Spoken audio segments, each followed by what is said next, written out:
चवन्नी साबित हुए रोहित शर्मा और विराट कोहली। आईपीएल के शेयर इंटरनेशनल क्रिकेट पे हो गए ढेर। 21 करोड़ पाने वाले कोहली मुंह छिपाकर पवेलियन गए। टेस्ट को T20 की तरह खेलना चाहते थे रोहित शर्मा, अपने ही जाल में बुरी तरीके से फंसे। सुंदर और रविंद्र जडेजा ने कर दिया था न्यूजीलैंड को तबाह, लेकिन रोहित विराट ने कटाई ना। विराट कोहली और रोहित भूल चुके हैं बल्लेबाजी लेकर ले लो। ऐसा ही हाल रहा तो वर्ल्ड टेस्ट चैंपियनशिप में हारेगा भारत। रोहित का हर एक प्लान क्यों हो रहा फेल, बार बार कर रहे गलती। जिस रोहित शर्मा की दहाड़ से दुनिया के बड़े बड़े गेंदबाज कांप जाया करते थे, थर्रा उठते थे। जो रोहित शर्मा अपने बल्ले का दम जब दिखाते थे तो सामने वाली टीम घुटने पर आ जाती थी। जो रोहित शर्मा ताबड़तोड़ बल्लेबाजी के लिए जाने जाते हैं, जो रोहित शर्मा किसी भी गेंदबाज को कुछ नहीं समझते, वो रोहित शर्मा एकदम से ढेर हो गए। रोहित के बल्ले ने ऐसा सरेंडर किया कि न्यूजीलैंड भी जश्न मना रहा है। बीते कई मैचों से रोहित का बल्ला खामोश है और ये भारत के लिए सबसे बड़ी टेंशन की बात है। लेकिन रोहित अकेले नहीं, जिनकी वजह से टीम इंडिया मुश्किल में फंस रही है, बल्कि विराट कोहली भी भारत को मुश्किल में डालने में कोई कोर कसर नहीं छोड़ रहे। आईपीएल में तो सीधे तौर पर उनको करोड़ों रुपए मिल ही रहे। 21 करोड़ में उनको इस बार भी टीम ने रिटेन किया। मौज की जिंदगी अब उनको जीने से कोई नहीं रोक पाएगा। रोहित शर्मा के साथ भी यही है। आईपीएल में भी तो अच्छा खेल ही जाएंगे, लेकिन जब बात विश्व क्रिकेट की आती है तो फर्क नामालूम क्या हो जाता है। कैसे भारतीय टीम इस मुकाबले में जीतते जीतते हारने के कगार पर पहुंच गई, उसके बारे में बताते हैं, जिसके सबसे बड़े जिम्मेदार रोहित शर्मा खुद है। रोहित शर्मा से बहुत उम्मीद थी। 2 टेस्ट मुकाबले भारत पहले ही हार चुका था। हर किसी को लग रहा था कि शायद इस बार रोहित कमाल करेंगे, अपने बल्ले से धमाल करेंगे, न्यूजीलैंड पर दबाव बनाएंगे। और दबाव बनाने लायक सिचुएशन भी पूरी तरीके से थी। न्यूजीलैंड सिर्फ 235 रनों पर सिमट चुकी थी। बहुत बढ़िया गेंदबाजी वॉशिंगटन सुंदर रविंद्र जडेजा ने की। वहां से ऐसा लगा था कि शायद भारतीय टीम 200 या 250 की लीड लेगी और न्यूजीलैंड पर दबाव बनाएगी। लेकिन लीड लेना तो दूर, अब भारतीय टीम अगर नाक भी बचा पाए तो बहुत बड़ी बात है, क्योंकि जिस तरह की बल्लेबाजी रोहित शर्मा ने की वो शर्मनाक है। जिस तरीके की बल्लेबाजी विराट कोहली ने की वो भी बहुत शर्मनाक है। रोहित जिस तरह के बल्लेबाज है, अगर 2-4 ओवर अच्छे से खेल जाते और पैर जमा लेते तो न्यूजीलैंड पर दबाव बनाया जा सकता था। लेकिन उनको ना मालूम किस बात की जल्दी थी। आपने गौर किया होगा कि जिस गेंद पर वो आउट हुए, अगर उस पर शॉट ही अच्छा लगाते तो शायद बच जाते, लेकिन डिफेंस करने के चक्कर में अपना विकेट गंवा बैठे। पिछले 4-5 मैचों में आपने देखा होगा कि रोहित का विकेट ऐसे ही गिरा है। वहीं विराट कोहली के साथ ना मालूम क्या कुछ चल रहा है। कभी किसी ने सपने में भी नहीं सोचा होगा कि विराट कोहली फुल टॉस गेंद पर क्लीन बोल्ड हो सकते हैं। पिछले मुकाबले में देखा गया कि किस तरीके से विराट कोहली फुल टॉस गेंद नहीं खेल पाए थे, जिसके बाद से उन पर सवाल उठे थे।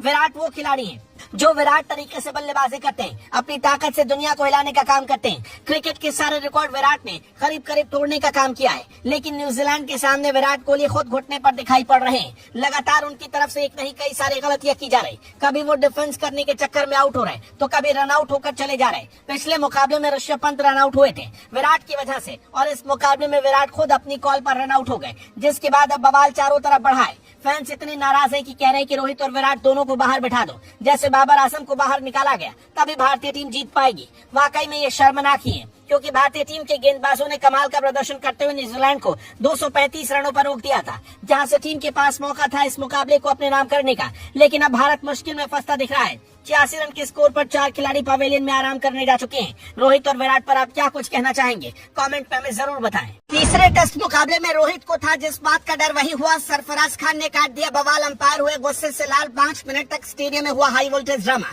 पहली बार सरफराज खान के लिए लड़ गए रोहित विराट, फिर सरफराज को भी लगाई फटकार। न्यूजीलैंड के घमंडी खिलाड़ी ने की थी अंपायर से शिकायत। मैच में हुआ जबरदस्त बवाल। भारत की गेंदबाजी के आगे पस्त हुई न्यूजीलैंड, रोते हुए मैदान से निकलते रहे न्यूजीलैंड के बल्लेबाज। रोहित शर्मा को चुनौती देना पड़ गया भारी। पहले ही दिन भारत का कोहराम।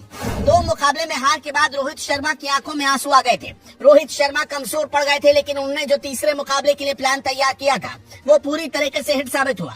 न्यूजीलैंड ने जो सोचा था 2 मुकाबले तो जीत गई और आसानी से तीसरा मुकाबला भी अपने नाम कर लेगी और भारत को भारत की जमीन पर पूरी तरीके से हराते हुए माहौल टाइट कर देगी। मगर ऐसा हो नहीं पाएगा, क्योंकि बहुत ही अलग तरीके की कप्तानी रोहित शर्मा की तरफ से देखने को मिली। रोहित शर्मा ने भले टॉस ना जीता हो, मगर मैच को पलटने का काम कर दिया। कैसे न्यूजीलैंड के हाथ से मैच फिसल गया और रविंद्र जडेजा के साथ सुंदर ने कैसे तबाही मचाई, उसकी कहानी आपको बताते हैं। मगर सबसे पहले चर्चा करते हैं सरफराज खान के बवाल की। सरफराज खान बीते कुछ मुकाबलों में अच्छा प्रदर्शन कर रहे हैं और काफी जोशीले खिलाड़ी हैं। उनका अंदाज यही रहा और वो मैदान पर हंसते हुए ज्यादा बातचीत करते नजर आए। मगर इस मैच में उन्होंने ज्यादा ही कर दिया, जिससे न्यूजीलैंड के खिलाड़ियों को थोड़ी दिक्कत हो रही थी। न्यूजीलैंड के बल्लेबाज लगातार घुटने पर आ रहे थे। सरफराज जिस तरीके से बोल रहे थे उसका फायदा भारतीय टीम के गेंदबाजों को हो रहा था। लगातार वो बोले ही जा रहे थे। वहीं न्यूजीलैंड के बल्लेबाज बाद जब अच्छी बल्लेबाजी नहीं कर पाए तो उन्होंने कुछ और नहीं किया, अंपायर से सरफराज की शिकायत लगा दी। हुआ ये कि डेरिल मिचेल रचिन रविंद्र के आउट होने के बाद बल्लेबाजी के लिए मैदान पर उतरे थे। मिचेल को क्रीज पर आए हुए कुछ ही देर हुआ, मगर वो इतने डिस्टर्ब हुए कि सरफराज खान के अंपायर से शिकायत कर दी। मिचेल की शिकायत के बाद अंपायर सरफराज से बात करने गए, लेकिन तभी टीम इंडिया के कप्तान रोहित शर्मा बीच में आए और अंपायर से भिड़ गए। उन्होंने साफ शब्दों में कह दिया कि खिलाड़ी है, जोश में बातचीत तो करेंगे, इससे ज्यादा दिक्कत नहीं होनी चाहिए। और न्यूजीलैंड भी ऐसा करता है। जब बवाल खत्म हुआ तो सरफराज खान को बाद में रोहित शर्मा ने फटकार भी लगाई। दरअसल न्यूजीलैंड के बल्लेबाजों ने कहा था कि वो सरफराज की वजह से सही तरीके से ध्यान अपना केंद्रित नहीं कर पा रहे और इसका नुकसान उनकी टीम को हो रहा है। मगर कहते हैं ना कि नाच न जाने आंगन टेढ़ा। भारत की तरफ से इतनी खतरनाक गेंदबाजी की जा रही थी कि न्यूजीलैंड का कोई भी बल्लेबाज पैर टिका नहीं पा रहा था। न्यूजीलैंड का जो भी बल्लेबाज मैदान पर आ रहा था, भारत की तूफानी गेंदबाजी के आगे सरेंडर कर रहा था। जसप्रीत बुमराह के बगैर टीम इंडिया मैदान पर उतरी थी, मगर आकाशदीप ने उनकी कमी खलने नहीं दी।